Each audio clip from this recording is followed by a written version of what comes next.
required by the Open Public Meetings Act as follows. Notice was emailed to the Daily Record, the Star Ledger, the Roxbury Register on Wednesday, March 1st, 2023. The notice was posted on the bulletin board in the main hallway of the municipal building on March 1st, 2023.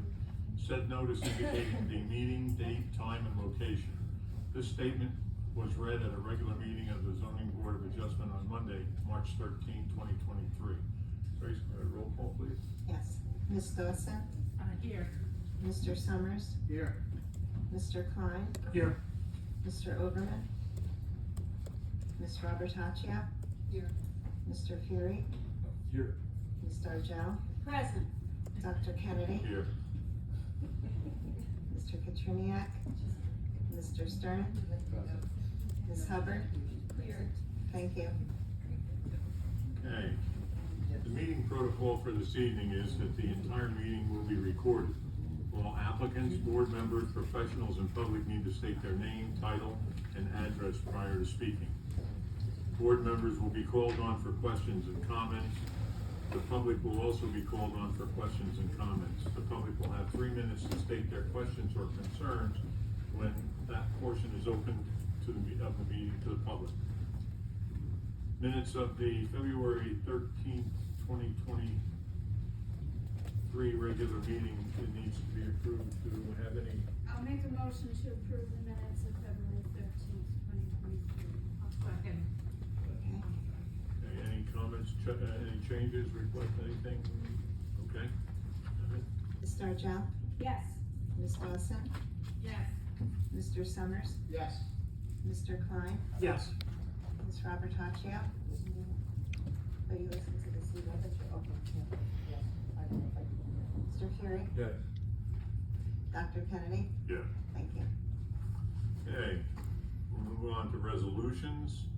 ZBA 22-008 Bondoc, a bulk variance for property located at 268 Mount Arlington Boulevard, Landing, block 12002, lot 3, in an R3 zone.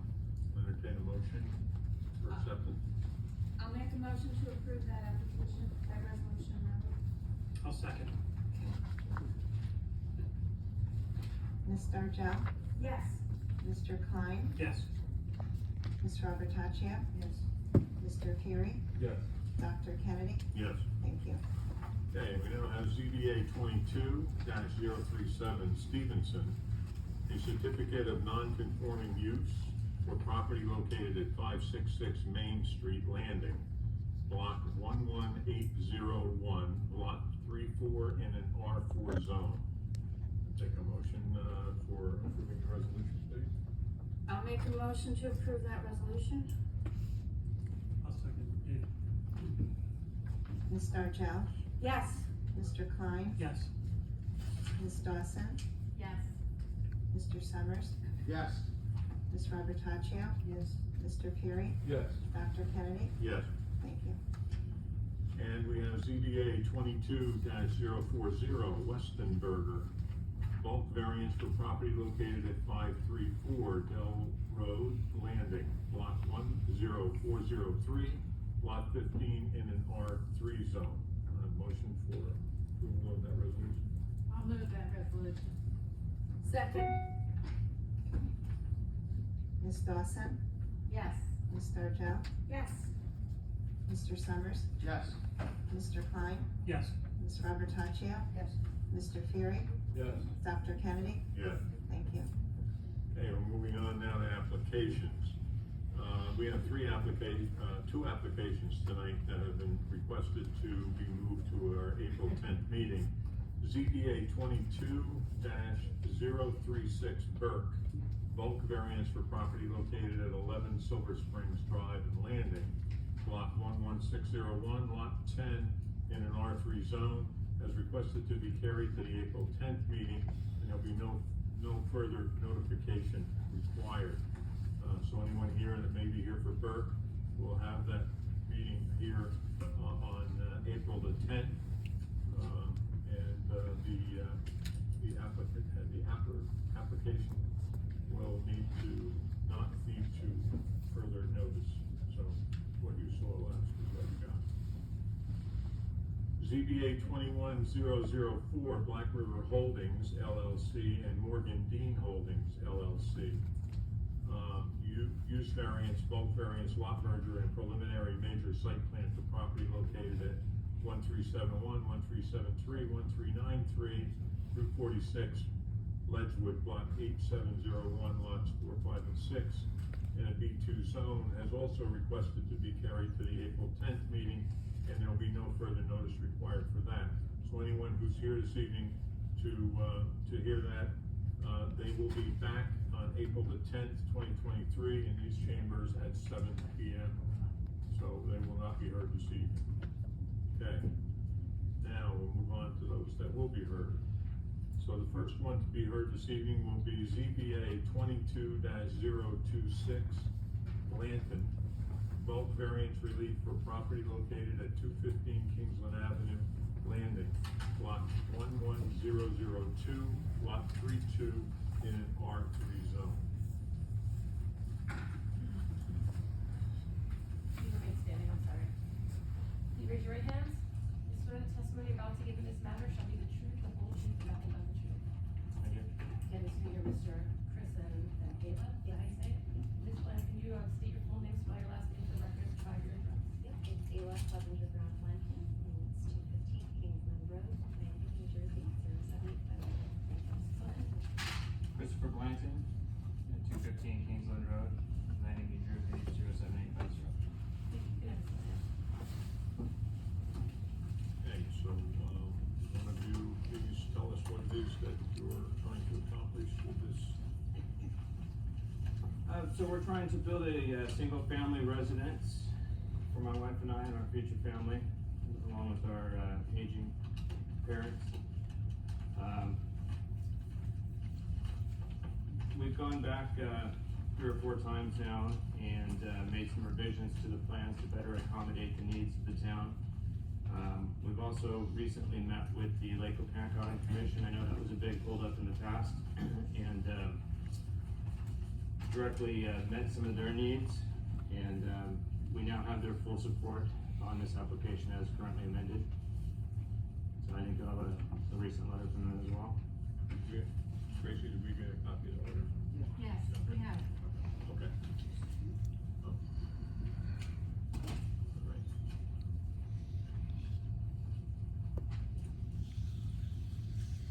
And these are the numbers based on the new. Yes, Okay. that's fine. Okay, so we still have some. Okay. Anyone have any questions for the,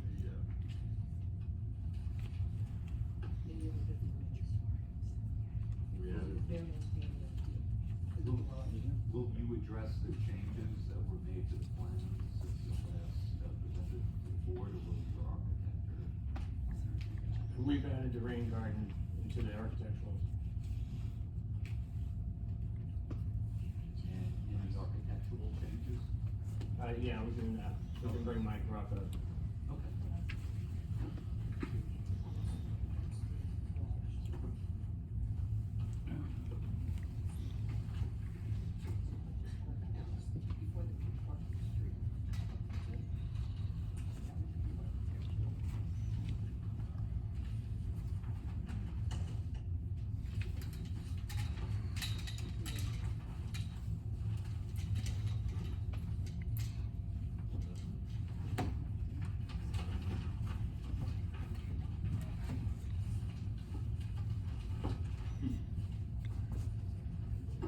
Proceeding,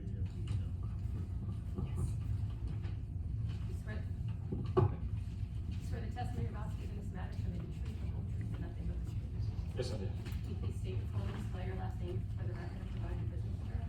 Sure, Michael Roth of Roth Engineering LLC, last name spelled R-O-T-H. The business address is 52 Quail Run, Long Valley, New Jersey, 07853. And you actually was sworn at the last hearing? That's Your correct. license remaining in good standing? Yes, it is. Thank you. Okay, great. I'm gonna start by presenting sheet 103, which is the site plan. This is the same sheet in the package that was submitted to the township. It's dated June 14th, 2002, last revised February 7th, 2023. We are here tonight to provide an update from the last board meeting where we are requesting 6 C-bulk variances for the project, which include rear and side yard setback to the proposed deck, building coverage, impervious coverage, lake buffer, and number of garage spaces. The requested variances are the same as discussed at the last meeting that took place on December 12th, 2022, and testimony was previously provided. Just to touch upon that testimony a bit, we presented a coverage and lake buffer analysis. Let me just flip to that briefly.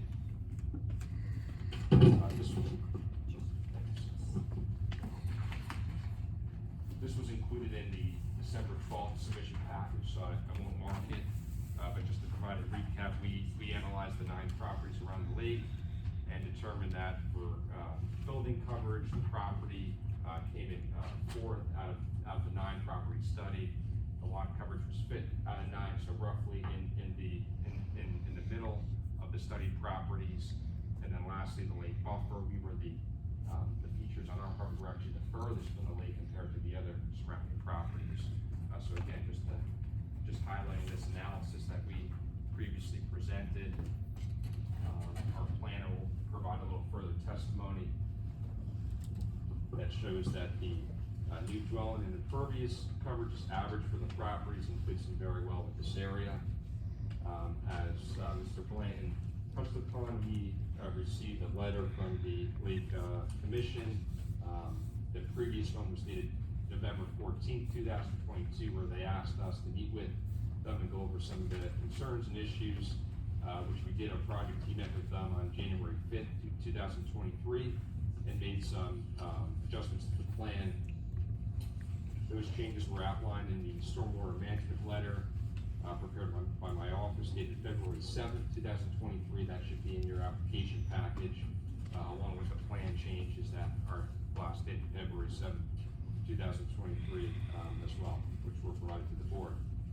So to summarize that, the stormwater management letter, we analyzed the stormwater management project for the site and are proposing a dry well that results in an improvement to the site's stormwater management as the amount of runoff being directed to the dry well exceeds the increase in coverage being proposed.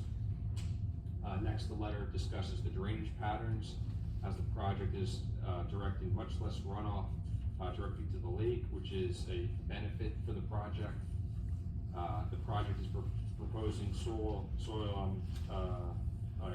control measures, which are above and beyond what Morris County Soil Conservation District had asked for. To describe that a little further, we're proposing 2 rows of silt fence, including super silt fence, to protect the lake, and those will be maintained and inspected during the duration of the project. And lastly, the project is proposing a stormwater rain garden adjacent to the lake on the western side of the property. The rain garden captures runoff and provides a water quality and recharge benefit to the project. That again is above and beyond what the township's requirements are for stormwater management. So after making all these changes, we resubmitted to the Lake Tahoe Commission and their letter that they circulated dated February 22nd, 2023, describes their support for this project. And that concludes my summary of the changes. I'd be happy to answer any questions. Board, no question? From the front perspective, how far is are the steps to the street, to the road, to the roadway?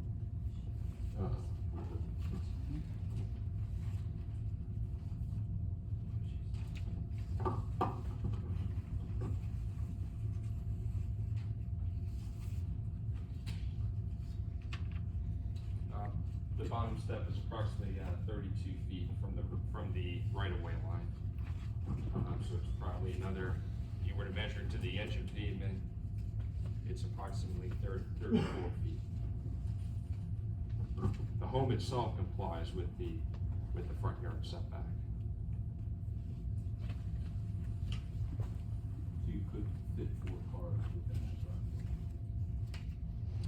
Assuming that Correct. Cooper and Continental is out of the back.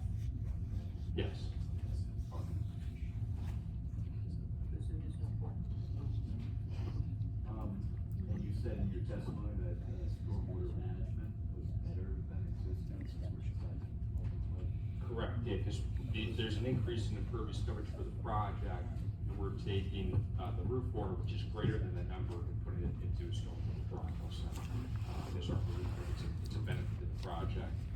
That in combination of bringing less water to the lake as it does currently, and then again, with the rain garden, there's a couple different layers here where we, believe it's better than the existing conditions in the LHC, had noted that in their letter. With the ability to park 4 cars in the driveway and potentially 4 cars within the dwelling, that the 4 garage spaces constitute a variance.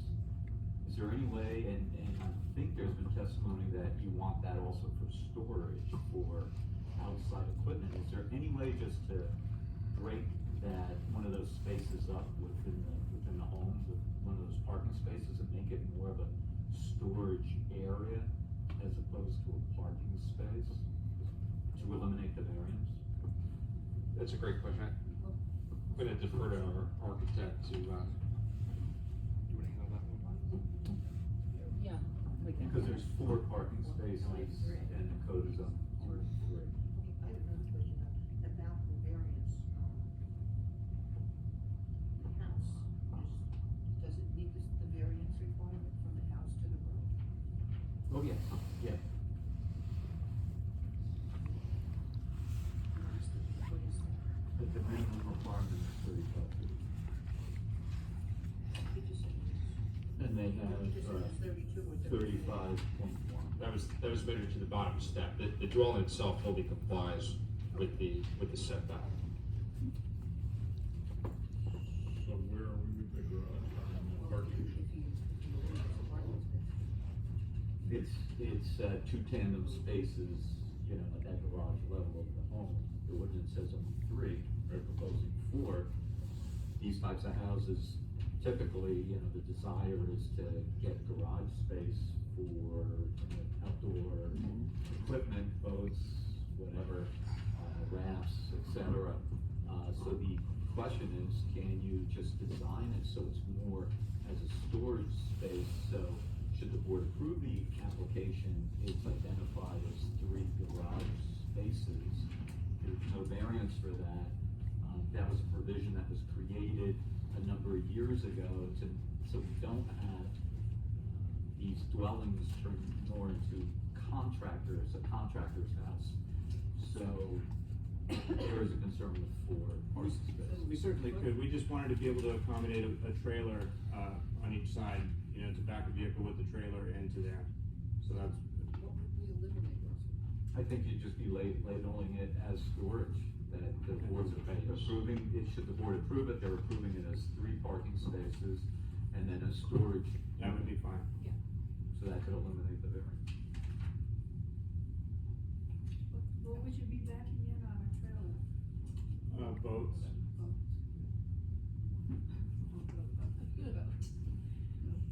we have friends with boats that keep them there as well, so.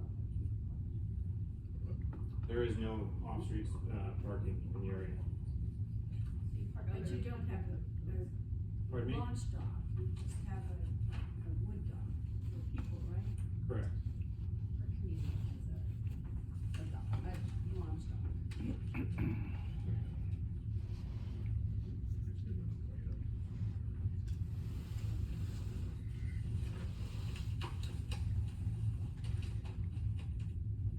This is interesting, this was on the first application, this was added. What was it? The last applicant we had, he wanted street park, that's how we started out, and then we told him he needed, obviously changed the recommendation, and they just added this requirement for the garage. No, I believe the application says for. No, it's a- That's right. That is correct.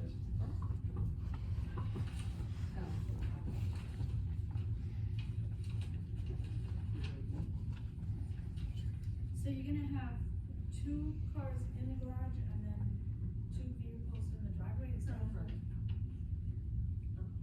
the 4 that you're asking for? This- seventh of 2022, it has no variance for the four-car garage. And then we have this one here from March 3rd, 2023, and it has the variance. That variance was overlooked by, the zoning officer. Oh, okay, all right, I don't think I'm going crazy here. We may need the architect to speak to the garage. Right, he's here. He's here tonight, yeah. Jeff, you wanna come up? Well, that's why I asked, how many cars are you, or how many vehicles are you planning to put in the garage? There's two doors, Two cars, two vehicles, two cars, and then in With the the- driveway. the driveway will also accommodate vehicles. If we have guests over, there's very limited parking in the area. But the garage is for, the garage is for four vehicles or two Well, we're requesting a four-car garage. under So the they, house? so they wanna go with the variance. So you would be stacking. But we could do three and reserve some of the spaces park as a storage. Storage area. Well, I'm just trying to understand. You've got two doors, there's only, It's double deep, is what, it's two doors and it would accommodate two cars on each side. okay, so there would be four cars, why, No, two wide, two deep. so inside the garage, you're gonna park one car and then one car behind it, Correct, on one side and one car. correct. Okay, it's just a little unusual to have double deep inside the garage, that's all. To me, it's unusual. Let's just try it. Go away. Anybody else? When you guys are done with the garage and all that, I have a couple stormwater questions. Can we all square with the garage?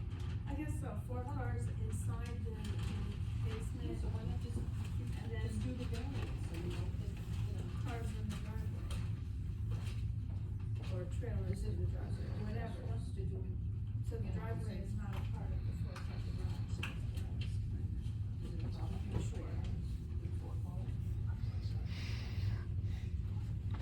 I think there's, you should have compliance. Okay. Yeah. Okay, all right, Just- that's I fine. mean, after being involved in this for, so many years, I would say that, the board has been granting four-car garage variances. But in that case, I mean, at least what I'm seeing here is it doesn't appear as though that would have the nature of. It still would allow storage, but it's just a three-car. So if they had a 25-year-old classic car, that classifies as storage? She wants one of those. Is it really road worthy? Road worthy? All right, in Utah, In Utah? just for show. Well, I mean, I got no problem with it, I just feel like, I'd rather see the cars inside if they're going to do that. And I don't have room for my cars inside. Obviously, the applicant doesn't care. Okay, Well, he says he will use it for storage. I'm gonna listen to what Russell says. Okay, Otherwise, so we okay with the garage now? We're good?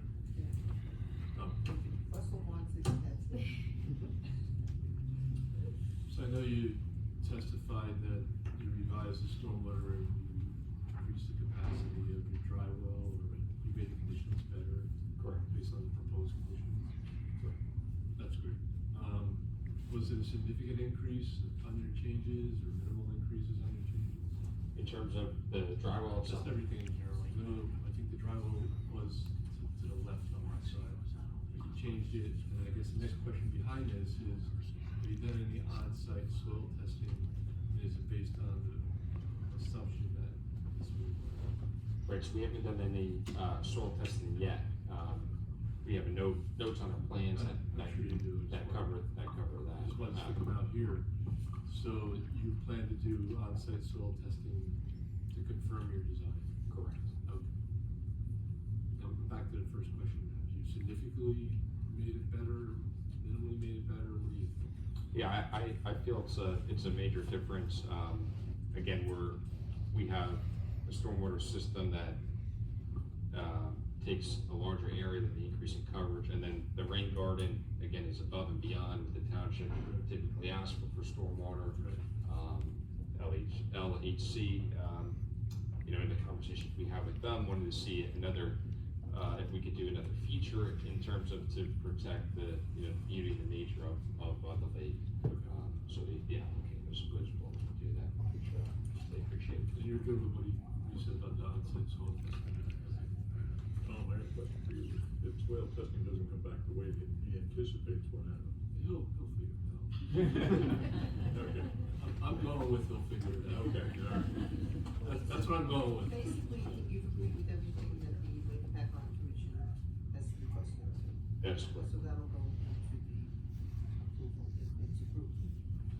And you're aware that rain gardens take a lot of effort to maintain and to get going and then to maintain. Yeah, annual maintenance.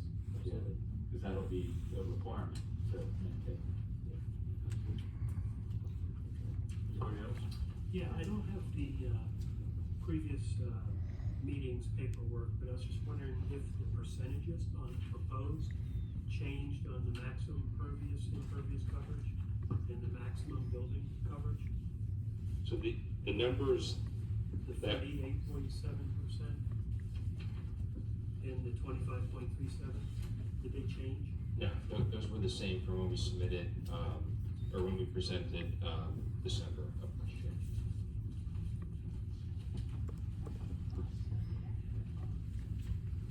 Okay, Dick? Yes. Okay. Thank you. Let me open it to the public. Anybody from the public that has any questions of this particular witness? Being none, I will close this portion to the public. Sorry. You got somebody, all right? As prepared as I would be. This is only for this witness and questions for that witness. Right. Okay. And he's an engineer. Okay, my, no mic?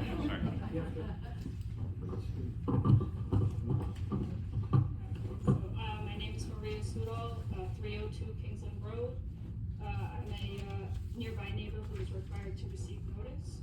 I'm objecting to the variances being granted.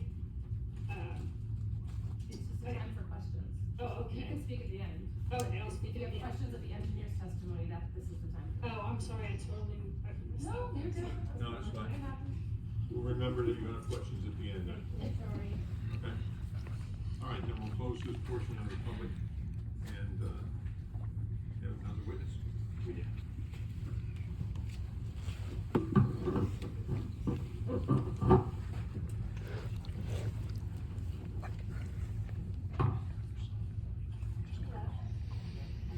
Raise your right hand.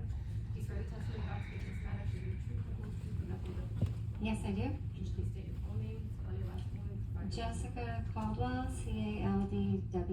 Caldwell, 145 Spring Street, Suite E, Newton, New Jersey. Okay, you actually do remain under oath from the last meeting and your list is returned in this standing. Yes. Thank you, Ms. Caldwell. Yes.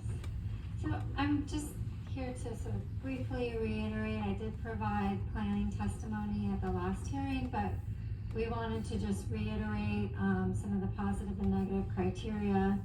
And I would say on the positive side, I believe we met the positive criteria because it's an existing isolated undersized lot. And, you know, we've shown the hardship for that, and we've also shown that what's proposed fits in with the neighborhood in terms of size and scope and scale. Based on the plans and some of the studies that we did, that shows we really came in the middle in terms of the size of the building, impervious coverage, and we actually have the greatest setback to the lake. And then, I think really what, you know, the board was kind of going back and forth on, which, you know, had us come back another time, was on the negative criteria, and whether or not we had a substantial detriment to the public good and impact to the neighborhood. And I think that was in particular in part because of the Lake Opacon Commission letter, and they seemed to express extra concern on this lot perhaps. So we did take the extra effort to go and meet with them and talk to them to determine what the concerns were. And the applicant agreed to address all of the concerns that they had. such that, and for the first time I've ever seen them come back with a letter fully supporting the application. And I think that in combination, you know, with the fact that they, you know, tried to downsize and minimize to the greatest extent possible all of, you know, the impacts from the size of the building in terms of, you know, getting the setbacks, and the setbacks for the actual structure are met. It's really things just like the porch is a little bit into the setback, or the deck is a little bit into the setback, but otherwise, you know, the structure meets it. So we have a lot that's half the size, or less than half the size of what's permitted in the zone. So naturally, that hardship comes from that and stems from the issues. And also, the lot becomes a little bit narrow as it goes to the lake. It really exacerbates some of the issues with, you know, fitting a regular sized home onto this property. So I think, you know, what we've done is really tried to mitigate and actually gone above and beyond.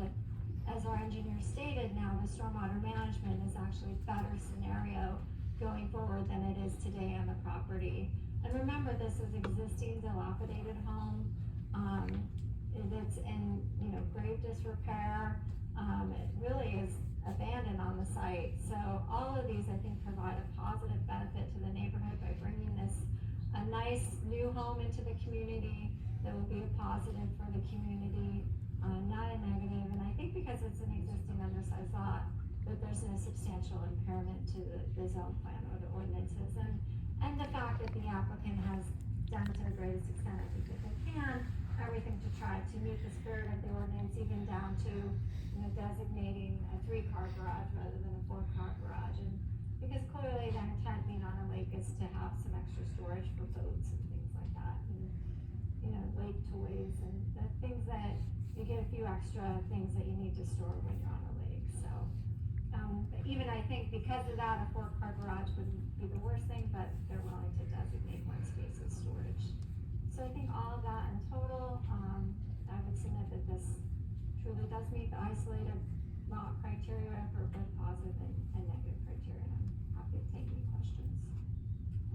Any questions from the board?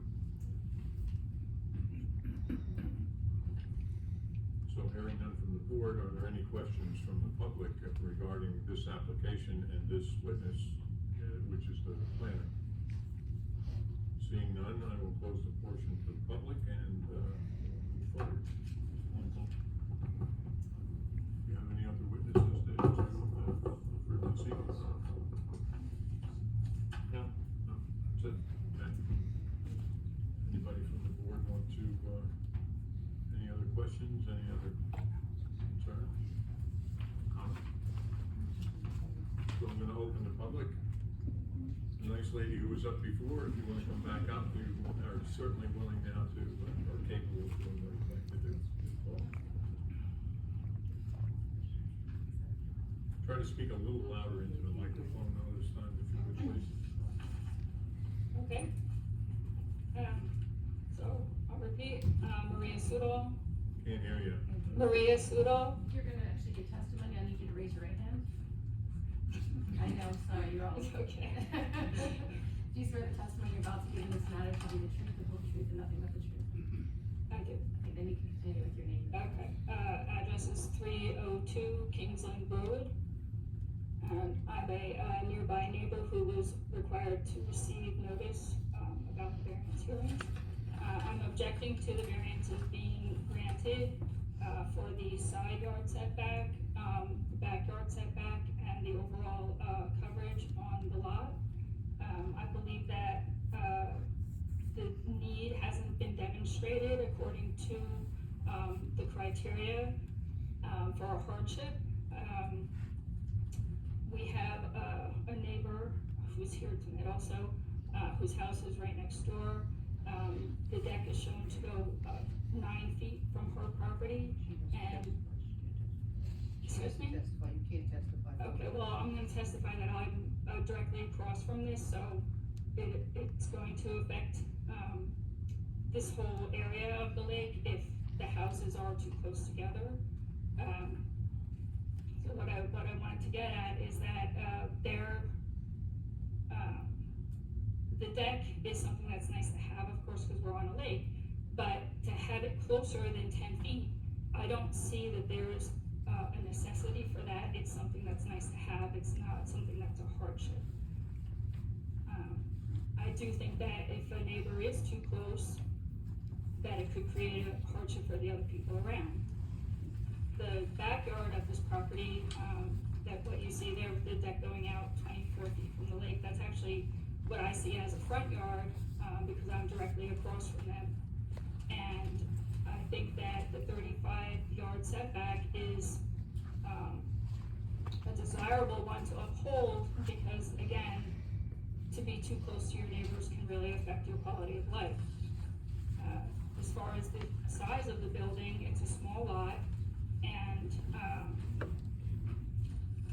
the lake is already very built up in this section.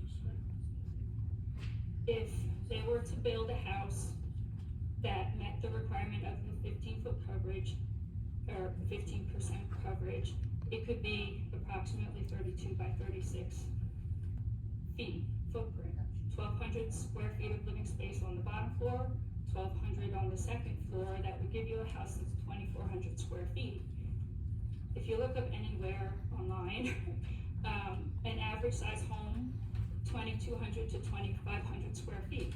So if they were to build that size house, they're not losing the utility of this property. It will still accommodate this size home, an average size home. We have a neighborhood full of smaller to moderate sized houses. If these variances are granted, there's another couple dozen people that could potentially be here asking for these same variances.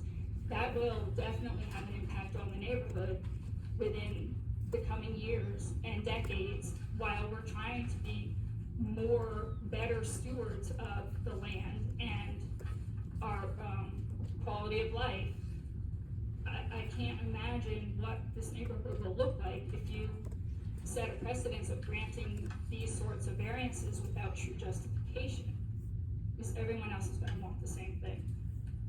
That's number 22, 24, 47, 49, 320, 322. There's at least a dozen houses that could easily be asking for this same leniency. Thank you. You brought up an interesting point that I would like to get a clarification on. I'm looking at the drawing now, this drawing here that he's got up there. And here it shows that to the property line, there is a 10-foot setback. Yet on here it says that so it was originally 3 foot, and now it's gonna be 9.1, which is roughly almost 10.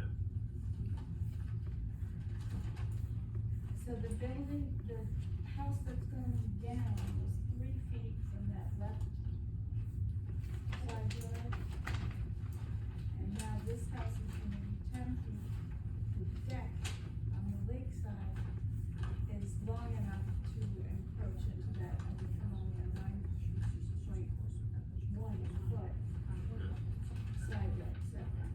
So there's a corner of the deck that encroaches into that setback. The house itself is within a building envelope on that lot, which means the required 10-foot side yard setback is met for the house itself. It's only a little triangle of the deck that. So I'm trying to visualize the space between the buildings on either side of you, and the access for them to do maintenance and repair to the side of their house, or you to do it on yours, on either side, and then for fire capability of the fire department to be able to get stuff back there if they need to do something to precipitate an effective cure of the fire. So I'm just trying to get a little bit. So it looks though on the drawing that yeah. Yeah, so it's actually, it turns out that it's gonna be actually larger than it had been previously, so the side yard setbacks will be a little bit larger. So that should be better for hopefully the neighbors.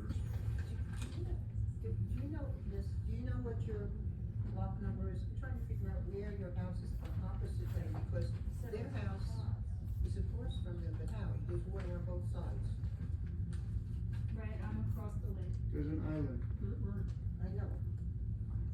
Oh, you were across the No, water? that's fine. That's what, like, right, So you're on the island, okay, I got you. Okay, She's like over. yeah, yeah. okay. Anyone else from the public have any statements about this particular application? Yes, sir.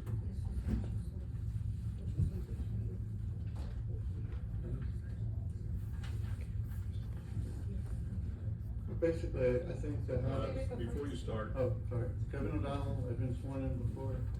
Okay. And You're sworn at, acknowledge that you remain under oath. my address is 213 Kingsland Road, I'm next You door. have to acknowledge that you remain under oath.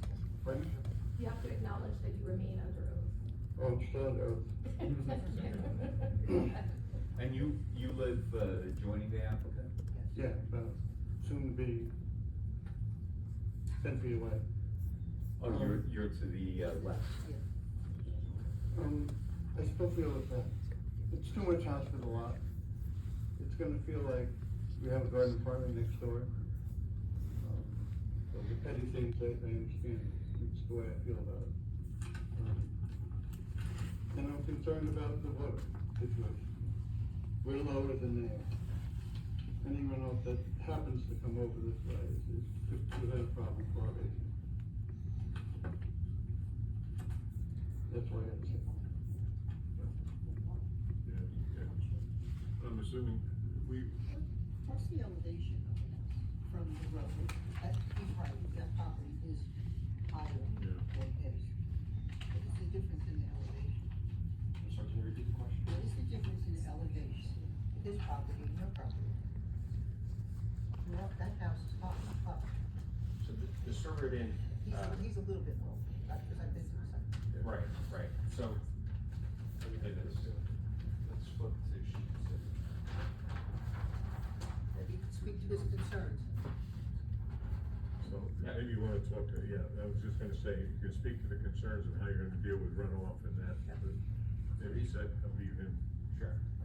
That's from the runoff, so these dark lines are proposed. So are you referring to sheet 2 of 3? Correct, sheet 2 of 3, dated June 14th, 2022. And you may wanna speak into the mic. If the public wants to come forward Take a and look. watch while he was talking, you may. You can come up here and, so you can see what he's showing. So I'm referring to sheet 2 of 3, last revised February 7, 2023. So the proposed, the dark lines here are the proposed contours, and the way the property is graded is there's a high point roughly in the middle, and everything's flowing down towards the street and then back towards the lake. And the way we graded it is so that the water isn't directed towards your property. It kind of swales and channels downward towards the street. Sorry, I'm trying to show you, but it's be out of the way. And then same thing on the back side, we're swaling it and directing it towards the lake, so there's no pushing of the runoff towards your property. But there's a lot less, ground to absorb the water that does in a torrential downpour. Well, it really won't be absorbed though, it's gonna be Won't be actually running absorbed. off, right? Correct, yeah, it will sheet flow towards, the front and towards the back. Have you Won't looked into overflow. pervious pavers, which would be a substantial reduction, which would be a 25% reduction, and, well, it'll be a significant reduction in your impervious coverage calculations if you wanted pervious pavers, As opposed to, as opposed to blacktop. we did discuss that, we felt based upon, vehicles coming in, storage purposes, pavement would be a better option. We did look at the impervious coverage as a whole, and one of the modifications we made, prior to the December hearing was changing the patio to, essentially a landscape gravel. So that adjustment helped our impervious coverage when we presented in, December. What type of ground cover would you have on the side yard? That's gonna be, lawn and a combination of landscape.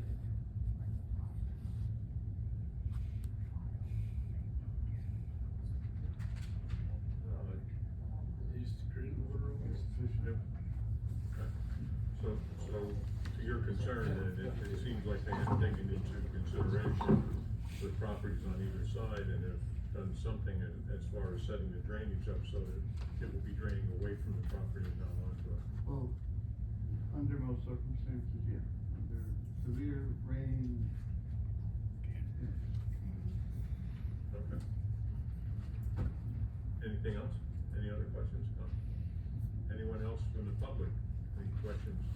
Young lady there?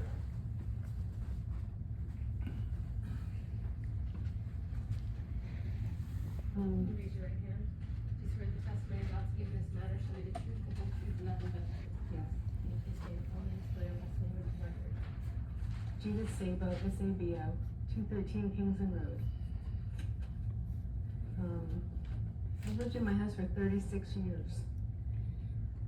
So I have some concerns about the size of the house. Let me just preface it. I like our neighbors, we get along, and I just feel I'm gonna be like overwhelmed by this giant house. I'm worried, as Kevin is, with it under construction, how it's gonna keep the retaining wall or not, you know. My house was under construction in 1985 to 89, so I know what that is. So I'm concerned with the closeness of the house. You know, if it's only like 10 feet, I can go like this and, hi, there's his house, or my bedroom, kitchen. Kind of blocks a lot of my view, whether it's the house or the deck. I'm concerned with the closeness of the deck. It's gonna be right next to my deck that's there. And, like I said, I've lived there for 35 years. So my deck is close to the lake, cause there weren't any restrictions then. And it's just gonna be, I feel, too big for the property. And I don't understand, pardon me for not understanding, but what the rain garden does. I mean, if the deck, if the lake, if you have to be 50 feet from the deck, what does the rain garden do that makes it not have to do that? In simple terms, I don't know what it is. I'm not testifying, so I think the engineer's gonna talk about the rain garden. Correct me if I'm wrong, but the lake buffer, requirement is a physical feature, it's the deck, it's a house, so the rain garden isn't considered in that. The closest feature that's proposed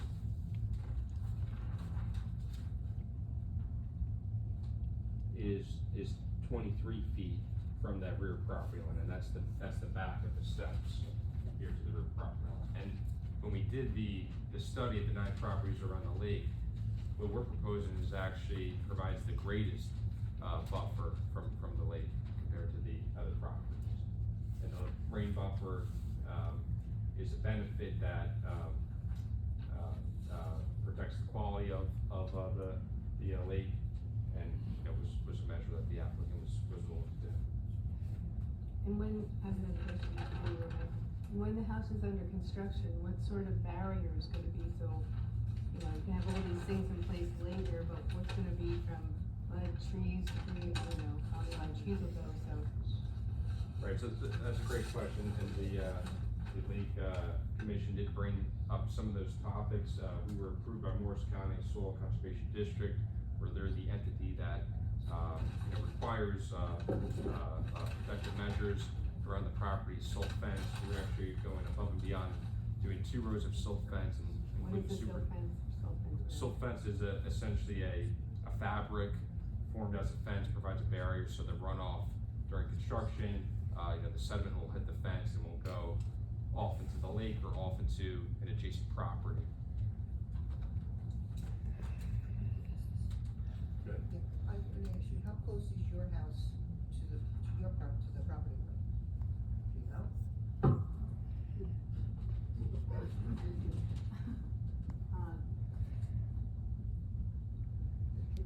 Well, you were saying before you could actually reach out and touch. Yeah, it's like, Yeah, So, we have a driveway, and then we have, a retaining wall, and then we have a deck that goes around our house.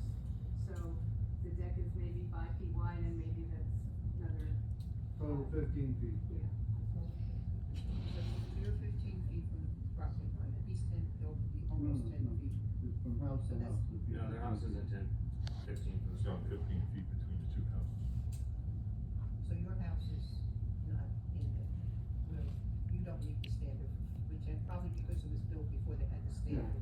property lines are different and, you know, from that.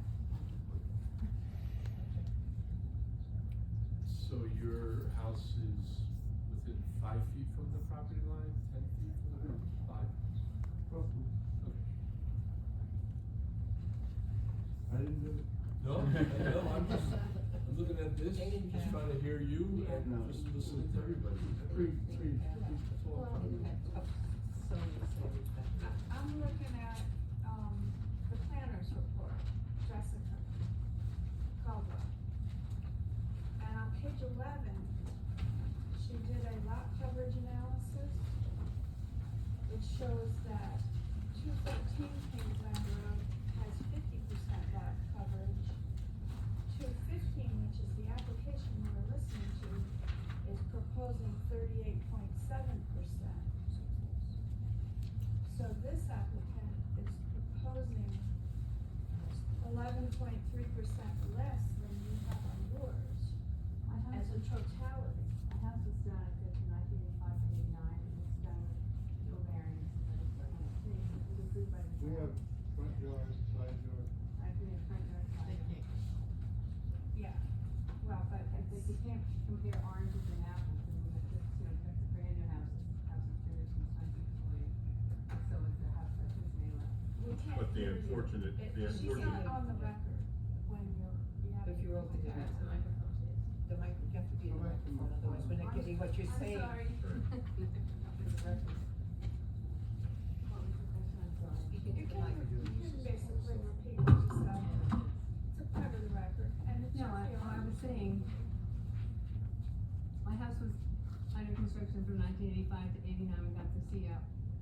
So everything was done according to what the town required. And we got the CO, like around June 15th, 1989. So what I'm saying is that you're comparing what my house is there for what the zoning laws or whatever was to a brand new house. Well, in the 85s, there were zoning But, laws. but the option, the statement of comparison is No, I only to just understand. get a visualization. Yeah, no, I But by understand. virtue of fact is that some point in time after your house and property was developed, the town so decided to rezone and put in new requirements for the properties that would be happening subsequent to that period of time. And because of that, there are some disparities between properties that go on. And it's unfortunate, perhaps, but it's the law. And so right now, what we're trying to do is to accommodate the applicant as much as possible within the confines that we have, which is the zoning ordinance and the building code, so, or the building law, the law for zoning. So, you know, I understand where you're coming from, and I understand that it may be hard to conceptualize, but the issue is that that was property that was built and developed before this change in the zoning law, and now they have a right to be able to build in it, to meet that code and to meet that zoning ordinance, so. I'm I not just saying- wanna, that's the reason that if this happens, I'm not saying they don't have a right. What No, I'm no, I saying- understand. I know, but what I'm saying is, from my understanding, how I feel, I think it's a really big house, it's gonna be overpowering. I know they have a right, I have a right to be right, but I'm just saying, it's my opinion. and we understand that, believe me, we have been dealing with properties throughout Lake Opakam area for many years. And a lot of the houses that go on because of the substandard lot sizes and the irregularities, we've had very deep concerns about putting larger buildings on those properties.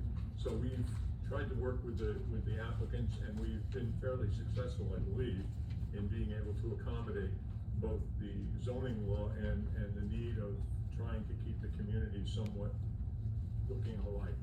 But the problem is that we have reached that point in time now where, you know, this zoning law, the zoning ordinance has given us, you know, they have the right to do that. So what we have to look at is the negative criteria and the positive criteria that the planner provided, as well as the applicant's requirements and their requests, listen to your concerns as well, and then try to come up with some idea of something that we can deal with. And right now, I think we're right at that crossroad of being about as much as we could do with the applicant and with what we could do with the zoning ordinance, and that's where we are at this point. So the board is gonna have to make that decision in whole, so we'll see where that goes. Anybody else have any questions or comments regarding this application? I'm just looking for, I have one question, the total square footage of the house. 2634. 26. That excludes the garage. Correct.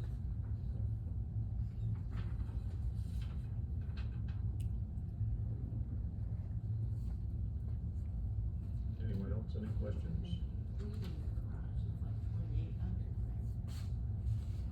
2875.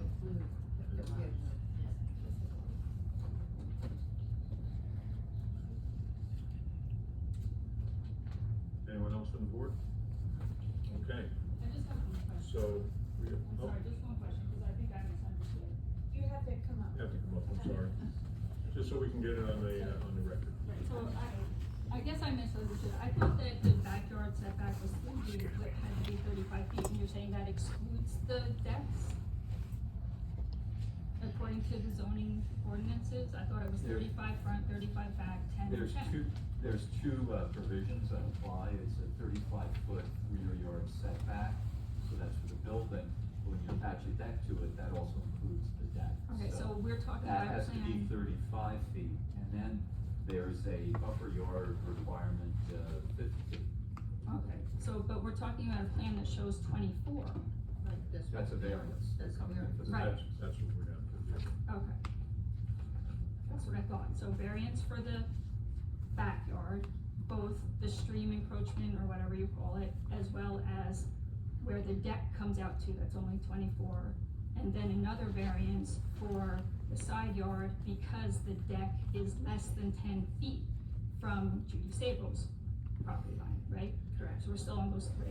And then the 4th one is the size overall of the building on this lot, The building code. the coverage, right? So we're at 4, the garage has already been taken care of.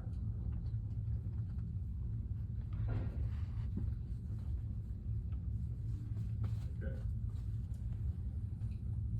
So everyone's heard the application. Anybody have any comments from the board? And the board's aware that the encroachment for that side yard setback just applies to a small triangular portion of that deck. Right. So it's 9.1 feet, and if you restricted that, if you made it complying, you would just be sawing off a slight triangle to get that 0.9 feet. What is the setback for the rest of it? Is it more than 10? What happens is that the house is complying the house at its closest point is 11.1 feet. But then because of the angle of that side property line, That becomes it line eventually line. encroaches. Okay, all right, so it's not that close all the way, the whole house, Correct. just the one section Yes, correct. with the.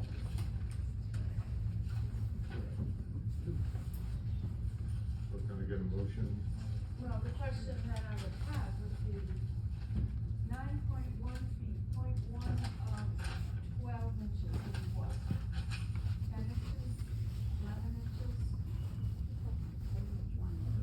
To get to 10 feet, how many inches would you have to cut off the deck and inside a 10-foot side yard? The deck's Well, visually, you could look at the drawing, and they depict the 10-foot side yard setback line, just extend that, and you'll see how much is shaved off, it looks minimal. well, I'm To the just- point, does that make a substantial detriment to the zone plan? And so, I have my opinion on that, yes, but I'm trying to address what would happen if that deck was conforming. Would eliminate a variance.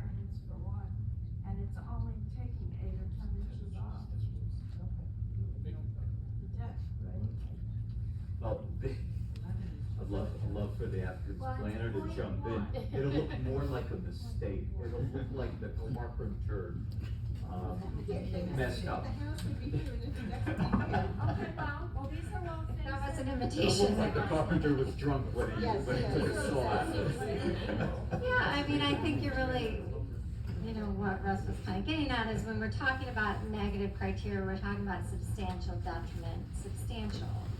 So I would submit that less than a foot from a corner of a deck, not even the actual building structure, is not a substantial detriment to the neighborhood. And you've even had testimony from the neighbors that their houses are much closer to the property lines than what's being proposed. So I think that the applicant is doing the best they can. We have the hardship of this, the lot line narrowing as you go to the lake. So, you know, in the front, you don't have the issues, but as, you wanna keep everything square and regular and kinda have it look like a normal structure and not, you know, curve around trying to, or cut corners off trying to. I mean, I think that's a basic reason why you have variances, is because it logically makes more sense than doing something like just cutting the corner off to meet the code. I was the one who said it's supposed to come. But I want it on the record as to Yeah, well, yes, for It the, would be. for the people who have Since a problem there with is a this. problem. The house itself, in the beginning of the house, is 18 feet away from the property line. And it now as it goes to 11.9, I think. 11.1, and then only for 14 feet is it affected with the, 9.1. It's not even 14. Well, I mean, it's We don't open, have because that it's not measurement. closed either. We don't have the measurement. Yeah, we do. There. What do you see from 10 to 9.1? It's on the plan. It's over here. Oh, I see it. Right there in the backyard. Yeah, so it's only 14 feet towards their property that would be affected, and it would be open because it's the deck. It's not even closed. So, right. But it's further away at the other end. Well, I just wanted to make the record since it came up, and I just we have wanted- both sides on the record. I just wanted them to know it's not 9 feet all the way straight down to the house. Okay. People are outside. Do we have any other comments from the board or questions? Then I will entertain a motion. Just, the drawings that were presented, the architectural renderings were very attractive, so, your position is that you are going to essentially mimic and construct what is on these drawings.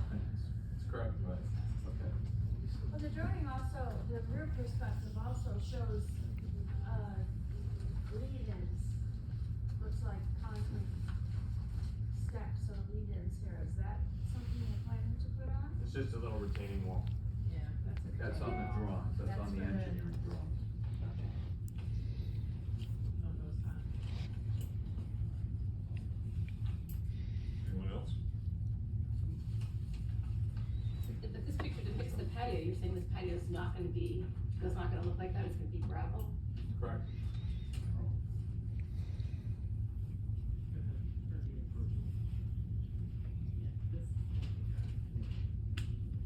And it's only gonna come to the end of the deck, right? It's not going to extend into the front yard, That's correct.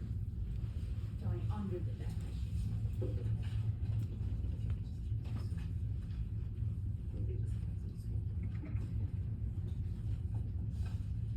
Any other questions, comments? Now I'll entertain a motion. Somebody wanna make a motion? I'll make a motion to approve this application.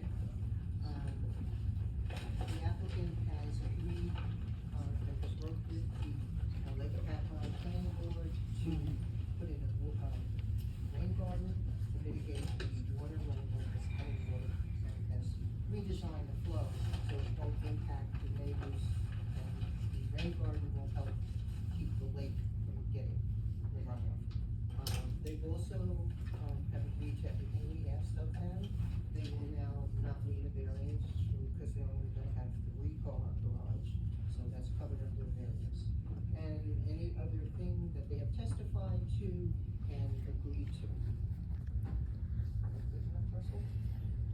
Good. Okay, so we have a motion, do we have a second? I'll second.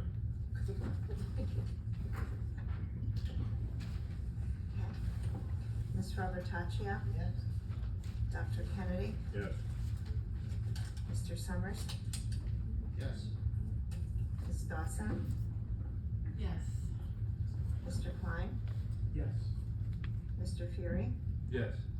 Ms. Sturgill?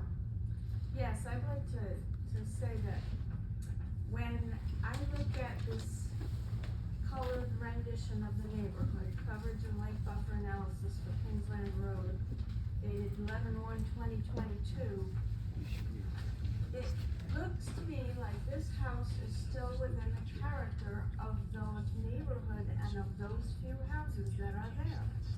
There are other houses, 209, 300, 223, that have greater properties, but 213, 215, 217, 219 are all similarly sized, and this house, the way it's depicted on this drawing, looks like it fits in the character of those houses.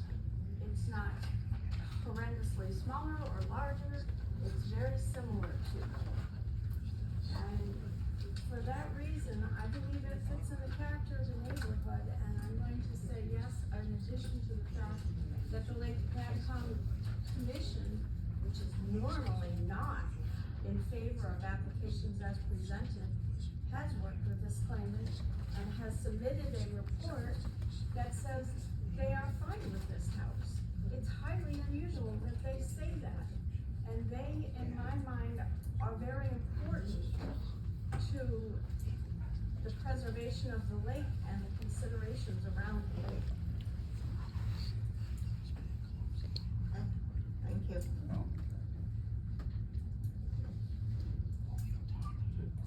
That was it. Joyce was the last vote. Yes, approved. Thank you very much. This is, our second year anniversary, so this is the best. Happy anniversary. Building the house makes it to the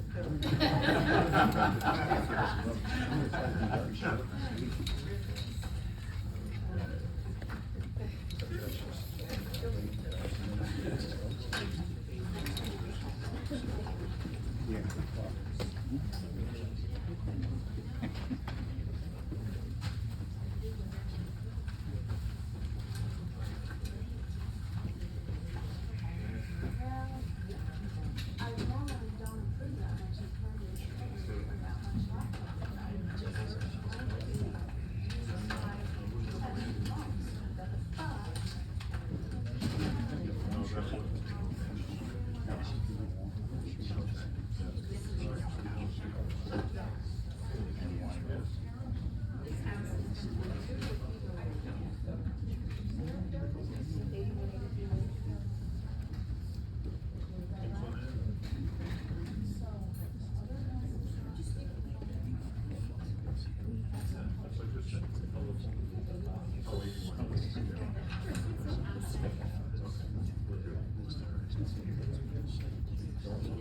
All right. We are now going to move on to application number ZBA-22-020. Piccolo. Certificate of non-conforming use for a property located at 81-83 Main Street in Succothana, block 3801, lot 79, in a D1-A zone. Good evening. Good evening. We're back. My name is James Porfino. I represent Robert Piccolo, who is the applicant. We were previously before the board, and I think you're all pretty much familiar. There's a couple of different faces here. Back in November, you're a new face. Mr. Summers is new. The attorney is new. But we were asked to come back. We were invited to come back to provide a historical overview of the property with respect to the application that's before the board. I would just note that I provided affidavits from the tenant, Mr. Weiner, who was previously, on the board as counsel, indicated that there was a concern with respect to Ms. Falwell's, alleged testimony, because it was not in affidavit form. She's a tenant that's been in the property for long before my client purchased the property in 2003. I also have an affidavit from Marshall Gates, who is a local attorney, who you're all familiar with, I'm sure. And I have a witness here this evening who provided an affidavit, Mr. Ronco, who needs no introduction to this board, who was the municipal court judge and has a historical overview of the property because he handled a number of closings and was familiar with the property, represented the previous owners and the estate of the previous owners. And he's provided an affidavit to that. I wanted to confirm that those affidavits were all received. So there should be 3 affidavits, and certainly my client is here and he can answer any questions.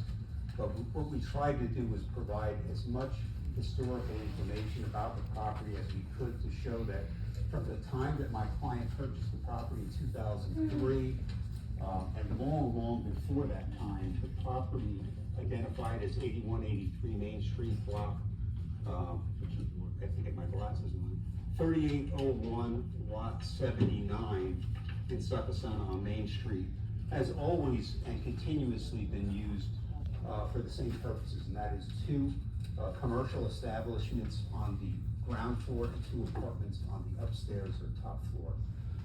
And so to that, with respect to that, we provided as much information as we possibly could. There was a recommendation or a suggestion, I should say, from the gentleman that was sitting where Mr. Summers was previously. Mr. Overman, that we should contact the historical board. I just want the Historical Society of Roxbury. And I just wanted everyone here to know that we did make those attempts and it was not successful. But I have every reason to believe that they would have confirmed exactly that which we presented with respect to this application, that it's always and continuously been used in the manner that it is, in the way it was purchased by my client. In fact, I have the MLS listing of the property from when he purchased the property back in 2003, and it represents it as 2 commercial establishments and 2 apartments. So that's exactly how he's bought it. For some reason, there was, and my client could certainly comment on that if there's any questions. There was recent inspections because he had some concerns about bringing in another commercial establishment. And that's why we're here, to make sure that there's not gonna be any issues going forward with respect to that. And I'm certainly open to any questions, and if Mr. Ronco needs to testify as to his understanding and his knowledge and historical overview of the property, he can certainly do that because he's represented the sellers for a number of years. I think it goes back to 1976. And I certainly appreciate Mr. Ronco coming in this evening.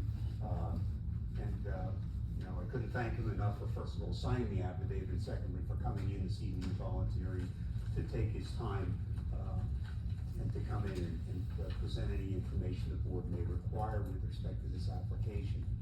I've known Mr. Ronco a number of years, and I certainly respect him, and I thank him very much for his time and energy on this. Well, then I think we should at least get some de minimis testimony from him to corroborate the affidavit.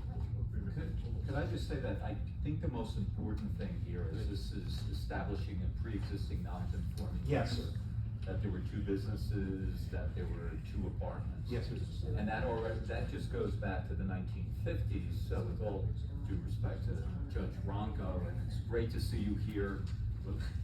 But really, it's really what happened in the 50s, what was going on, and it's set forth in Mr. Gates' affidavit that it's been apartments on the 2nd floor and businesses on the 1st floor. I mean, that if he could testify, I guess that would be, for me, that really puts this all to rest. Well, He offered the affidavit in lieu of his testimony, because he was not sure he was gonna be available this evening, that's why I wanted to present that. But he would testify consistently, obviously, with his affidavit, and I think you all know him, he's an officer of the court, he certainly wouldn't falsely certify Well, I or don't- swear. That's not the question. We need to, He needs to be subject to cross-examination. I we mean, need I to appreciate establish the, a record on I appreciate the affidavit. Unfortunately, I wasn't here at the last meeting. Correct. So I don't know how you were guided, but anything submitted in this nature should be subject to cross-examination, and all we have is his affidavit, so, having him here. Well, I was advised that sworn testimony would be acceptable, and I did speak to Mr. Weiner afterwards. I approached him and said, would it be acceptable to provide, because Ms. Falwell is very elderly, she's, I believe, in her 80s, and she was not able to be here, so he said, I understand the need to have people provide sworn statements in lieu of testimony, and, if we can accept the affidavit, certainly we don't have any issue with that, so I relied upon that, and certainly, Mr. Gates, I'm sure if any of you had any questions, if I had to bring him in, he would certainly attest to it and it's be subject to any cross-examination, but he would certainly verify anything that's in his affidavit, that he's very familiar with this property, he's grown up in the area, knows the area, and he can go back as far as the 50s, which I think is what was, one of the concerns that was raised. Yeah, I think that was a concern that was raised the last time we were here about the time frame. But Well, I don't understand why you would not want him to testify. it's not that I don't. What it sounds like. It's not that I don't want him, I would love for him to testify, he Well, just then doesn't. why are we arguing about it? The attorney has said she thinks it was incorrect. I'd like it. Well, if the affidavit is insufficient and you need him to testify, I can try to reach him, I don't know if I have his cell number. I was talking about Mr. Ronco. Oh, Mr. Ronco's here. Ronco. Come on up, Mr. Why are we Ronco. arguing about this? Oh, Mr. Ronco's here, I thought you were talking about Mr. Gates, I'm sorry, we're confused. You have to establish the use from the 1950s. Yes, the issue is he's not But testifying we for also that. have to establish that it remains at the same use during the whole period of time. That could And also it's be- not vacated. That all Right. comes down to Tom Poter's review of the property, that yes, it's 2 apartments and 2 So retail. if he's testifies for 2 or 3 minutes, we should have that. Well, Just, so I don't Okay. understand why we're. Well, they were talking about March 8th. Correct. Not here, correct. And by the way, Mr. Poter did submit a memorandum back in October 2022 and said exactly what was just said, that it was in fact, two apartments and, October 7, 2022 was submitted to Dr. Kennedy and the zoning board members, that it was in fact 2 commercial establishments on the ground floor and 2 one-bedroom apartments on the second floor. He did establish that in his memorandum. Right, so- and now we have someone in person, AKA Mr. Ronco, who can substantiate this. Well, we can only have substantiated to 75, not. I think just prior to 75, Mr. Ronco can answer any questions. What is the date we're looking for from? 1958, 1959. You can't testify to what it is to be, Unless he knows, I don't know. 1975, so why don't we just take the testimony? yeah. Do it. Then you have it from 75 forward. No, it's just, I don't understand why the affidavit should be used that relationship. Right, okay, so, all right. I just wanted to have a little bit of a sidebar with Mr. Ronco, and he does know the property, he's familiar with the property, and if you'd like, I can have him testify to that. Why don't we get some testimony Yeah, for sure, that, since he's sure. here? Because I think his historical knowledge of the property would be helpful. That should be. Right, and he could sit down here at the table too. Here, come here, Mr. Ronco, come on. Just before you do that, we'll have to Swear. still an officer. Good evening. Your turn.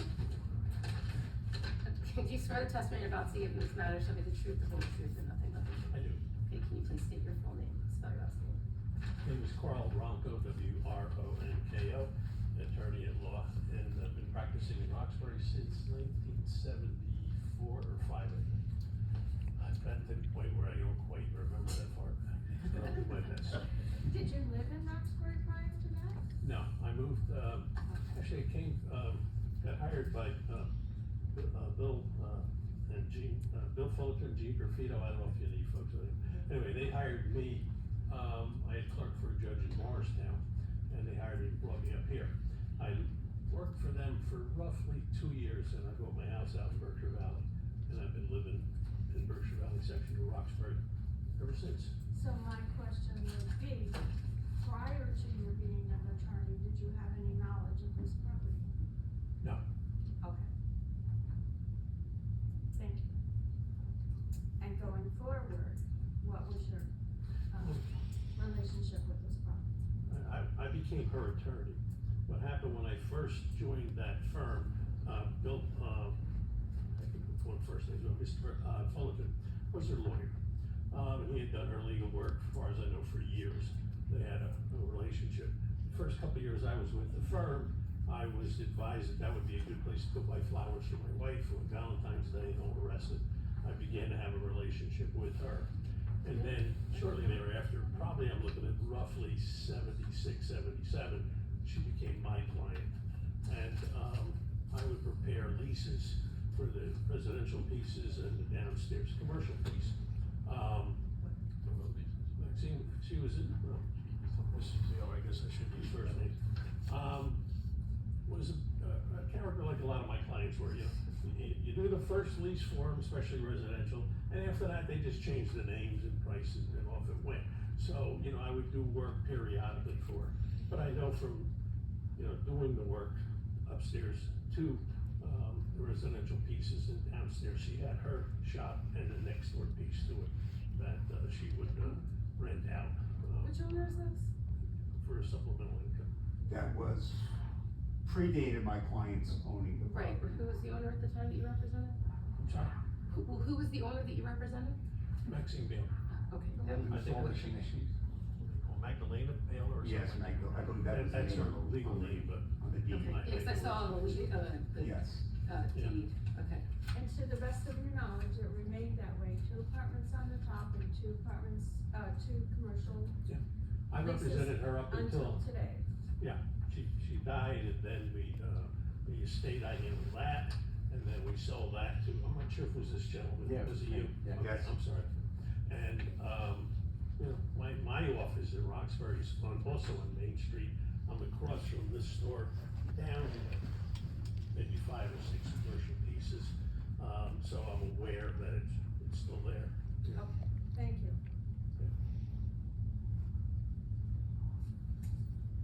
I don't know if you had any other questions. I should just disclose that I was Mr. Ronco's law clerk. Turned out all right, I think. Back in 1985, I think that was, so. And you're gonna testify about his residence in Berkshire Valley. When I was when I was a judge, I didn't do a lot of work with the board, but he and I did quite a bit of work, and we had some very interesting matters, and, some other day we'll tell our stories. Yes, so basically from 72 or so, you knew that the property was as it is until today? Yeah. It was not Yes. abandoned or it was not changed? No, Tenants changed, but the property remained? And my apologies to the board for not bringing Mr. Gates in. He did indicate to me that he had a scheduling issue this evening. I thought the affidavit would suffice based on my conversation with Mr. Weiner the last time he was here, so I just wanted you to be aware. It's not like Mr. Ronco's here and he volunteered to come in. I was very happy to hear that. Thank you. I was having lunch with Mr. Gates, and I said, well, you gotta hear this one. And I told him the story, and he goes, well, I live right across, and then I called him up and said, you might wanna talk to him. All right, my excuse. Thank you, folks. Thanks. It's a factual application, so if you think they've proven that from 1956 on, this property has been utilized as its current. The zoning ordinance was changed to. I think Tom said 1956. I believe is when it came into being, right? Yeah, it's the second half of the 50s, yeah. So this is purely factual. Okay.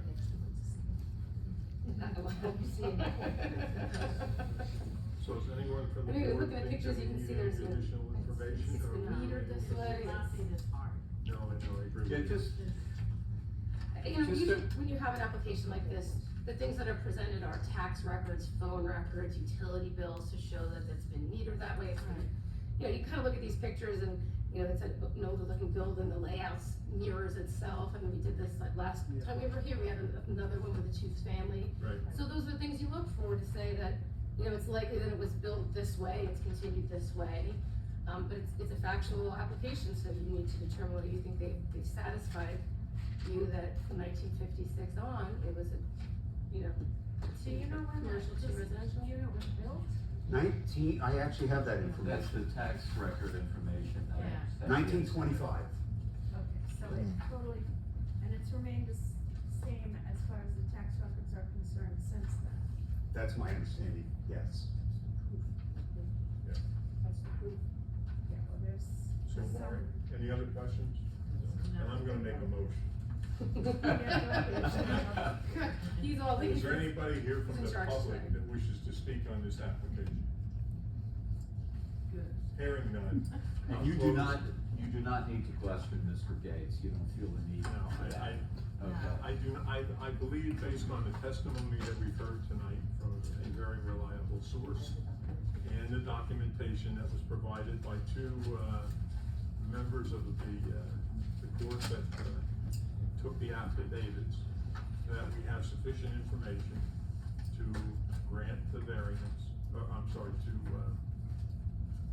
to grant the certificate of non-conforming use for this property. I'll second that. Okay. Roll call please. Dr. Kennedy, Yes. Ms. Robertaccia, Yes.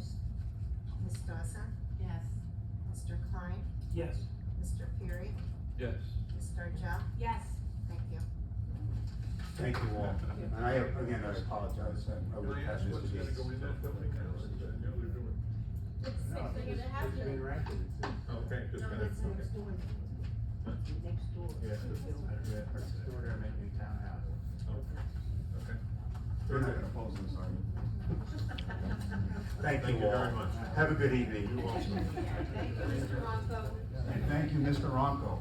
Do realize You better there's a take them out picture for on the that back scotch you wall can of the find. building. I never knew that. We're sitting here looking at the picture. It's a You condition didn't of tell me that approval. the last time we were here, it would've helped, I would've just brought the picture up and shown it to you. I know it's a historic society. Have to take the logo that's. Thank you all. I'm gonna go check it out right now. Date the logo. Yeah, it's right there. Thank you all. Yes, see if there's a date. Oh, that's hysterical. That's Thank you so much. You can notice that. That's what Robert did. Yeah, I know.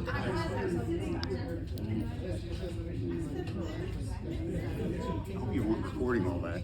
I am. All right. Onto the channel. That's it. She said there's a picture of it right here. The Scott was on this approval. If it ever goes to court, no. Okay. Close our property. We have one more application to hear. ZBA 22-042 Cobalt. Bulk variance for property located at 15 Harriet Way and Landing, lot 9703, lot 9, in an R3 zone.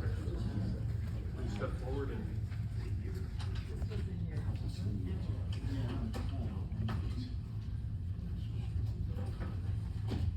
Can you please raise your right hands? Do you swear the testimony you're about to give in this matter shall be the truth, the whole truth, and nothing but the truth? Okay, we start with the lady. Can you go first? State your full name, spell your last name. Cheryl. CHERYL, Koval, KOV. Thank you, Mr. Govell. Frank, K-O-V-A-L, Koval, And your street address? 15 Harriet Way, Thank you. Landing. You can see. Thank you. Are you recording? Oh, the whole meeting. I know. I put it on my YouTube channel. It's on my phone. That's your YouTube channel. I have all the. It's basically town meetings that I go to. So I record them. It began when I was at one meeting and I couldn't see the slides, so I used my phone. I said, well, why don't I just record it? We have a house that has a, Good thing. Little red light on? Okay, be closer. yes. We have a Cape Cod in Landing, that has, a dormer in the front of the house. And we want to take that dormer and extend it to the right, to the left, not to the front of the existing, the full, front of the house. Actually, And not it- changing, excuse me, not changing the footprint, we just wanna raise the side of the roof to match it, so we get headroom on the inside. And that'll go across the, from side of. It'll have sidewall to its, sidewall. yes, it'll have its You setback should have a corners. copy of Yes, the- we do. Okay, and we need to see the picture of the house now. So the front of the house Frank will have, has it. instead of two dormers, it will have one dormer. It'll have one complete Yeah, dormer. there's one tiny one in front. If you'd like to see a picture of it, I could show it to you. What it looks like now. You did every house on the block with yours. I know. Well, on two of them, my house is right next to it, so you can see a portion of it. I know, I looked, but I'm not here. Step up, step up.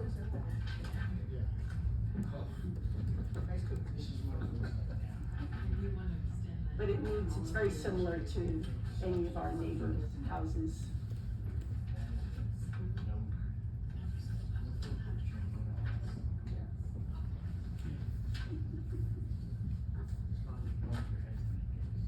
It's okay.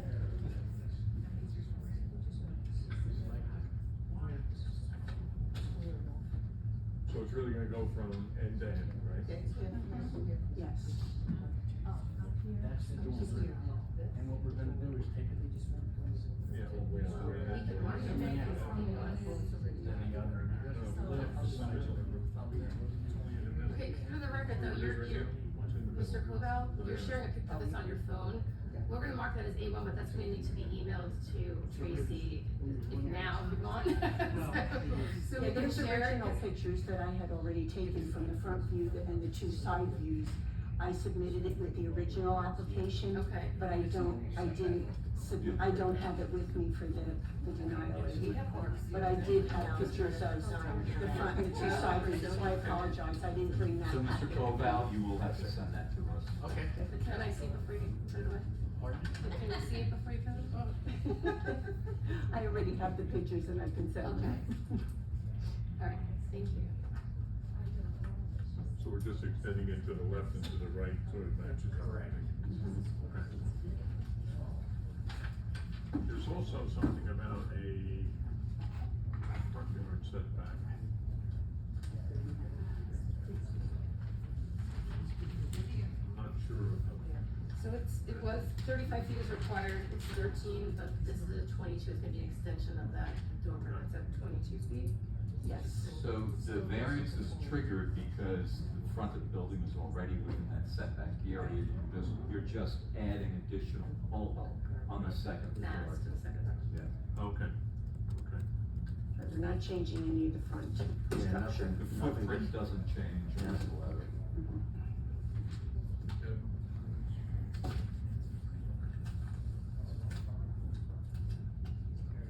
Anybody else have any questions from the board regarding this particular application?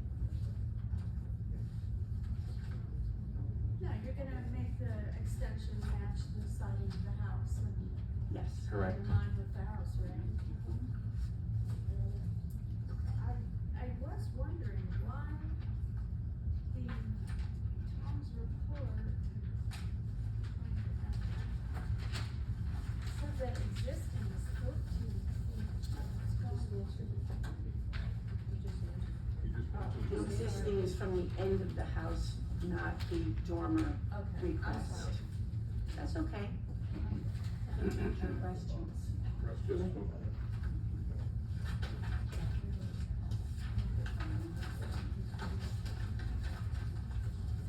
This way it'll be re-siding so that it'll Match the rest of the house, yes. I still have leftover. Oh, that's why you keep it, right? Well, you keep it in the sun to match what's on your house now.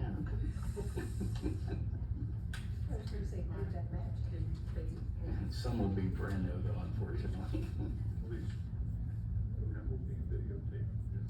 We are being videotaped, but we have a public meeting, so. Okay, all right, okay. This is long as you're happy. Or we're being streamed, that's possible. We're out there. I don't, anybody have any questions regarding this application? This seems pretty straightforward to me. Anybody with the public who wants to speak on this application? Mario, you don't wanna say anything at all? Okay. All right. Being no public, then we'll close it to the public. I'll make a motion to approve this application to expand the dorm at the top of the current house to the drawing that we've given, and, that's it, will be approved. Thank you very much. You think the easiest for last. Or Tracy did. Ms. Robertaccio? Yes. Ms. Virgil? Yes. Mr. Summers? Yes. Ms. Dawson? Yes. Mr. Klein? Yes.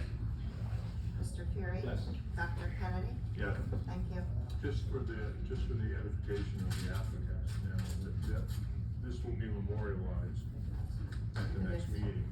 You'll have a document then that says that we've granted the variance, and then you'll have to apply for whatever building permit is necessary. Legal need to move forward. So we apply for the building permit after the variance, after the next meeting. Yeah. Right. You're gonna apply for a zoning permit. I'll walk you through everything once the resolution from our, you'll get a whole email from me. And footprints. Just so you're aware what you need to do. Thank you. Thank you. Yes, sir. A little cold to start now. Don't forget to send a picture. No, I won't. I have them already. We have them, we'll get them. Okay. Yes, please don't. I'll reach out to you in the morning. Thank you very much. Send them to me, yeah. Okay. Yep. Okay, thank you. Thanks. Good night. Thank you. Thanks. Okay. That closes now the applications. Do we have any old business? I did share with Tracy, who I guess maybe we can send it on for the next hearing, the rules of procedure that we discussed last time. So you can take a look at them and make any changes you think suit this board compared to what the model rules are from municipal land stuff. Okay, very good. And you just got back to that. So we follow those standards that we're. This is pretty much what we're doing, right? It's standard board numbers. We should make sure they're consistent first. So, motion to adjourn? Any new business?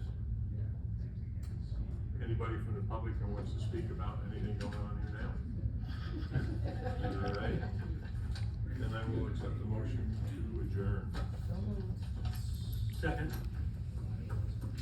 Aye. Sorry. Voice vote? Aye. All those in favor? All those in favor? Aye. Opposed? So be it. Everybody drive home safely tonight.